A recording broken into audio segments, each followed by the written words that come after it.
Hey Misfits, welcome to DIY Sunday! This week we're doing a dream catcher. It's going to be kind of steampunk themed, kind of just red and black color scheme. Yeah, you'll figure it out. Alright, we're going to start off with the ring. Of course, you're going to need that as the base of your dream catcher. We also have some hot glue with your hot glue gun. Some stuff to wrap around the ring itself to give it some decoration.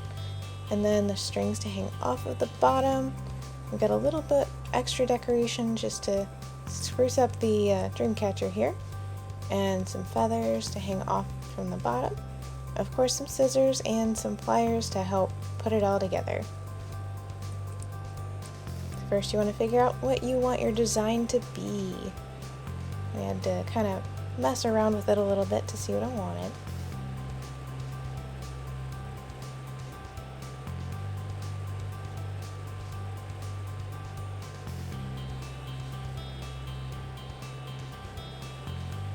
And here we are, here's our design. Now we've got that laid out, we gotta start wrapping the ring. So the trick to this is to put a little bit of hot glue there and wrap it around a little bit with that end piece, and then just twist it around the ring as close, as tightly as you can.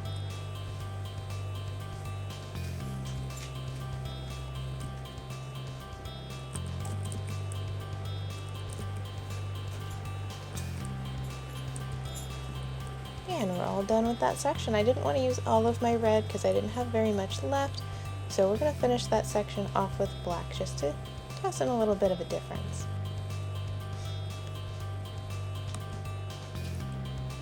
And here we wanted to figure out what we wanted to use for the center.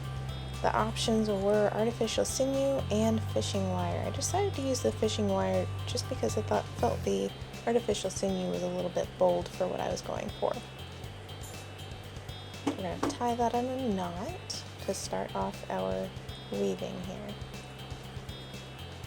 Alright, now with this section, weaving is a little bit difficult. I'm going to have to make a whole separate video about it. But we're going to loop it over and then through, pulling that string all the way through. And we're going to keep looping it over and through until we get a net kind of like this.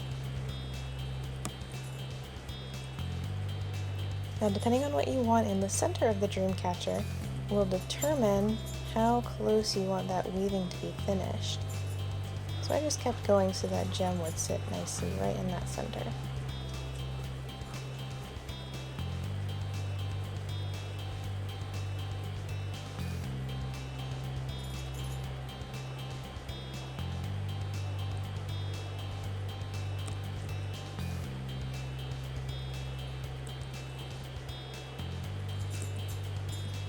Once I was satisfied with the weaving itself, I took the gem and weaved it in. So holding the gem is a little bit of wire, just kind of wrap it around. So I looped the fishing wire through the stone's wire there.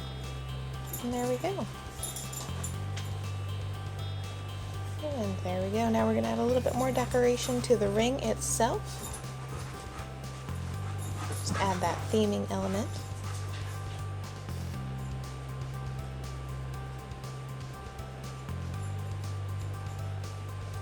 Hot glue it all together, make sure it doesn't come undone.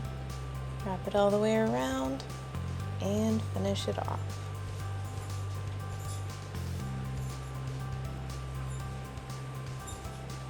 See? Instantly cooler. And now we've got to do the strings on the bottom. So I kind of measured out how long I wanted that string to be and just used it as a reference point for the rest of the strings. Loop them on and there you go.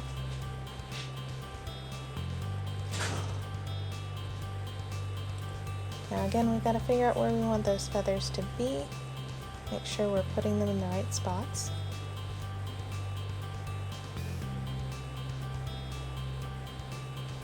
Add a little extra theming element.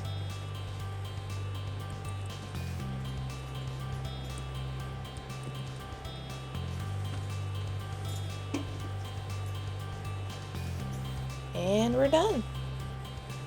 Look at that. You guys did such a great job following along with me. Thank you so much for watching this week's DIY Sunday. Please join us again for next week. Thanks for watching, guys. Be welcomed and get creative. Bye.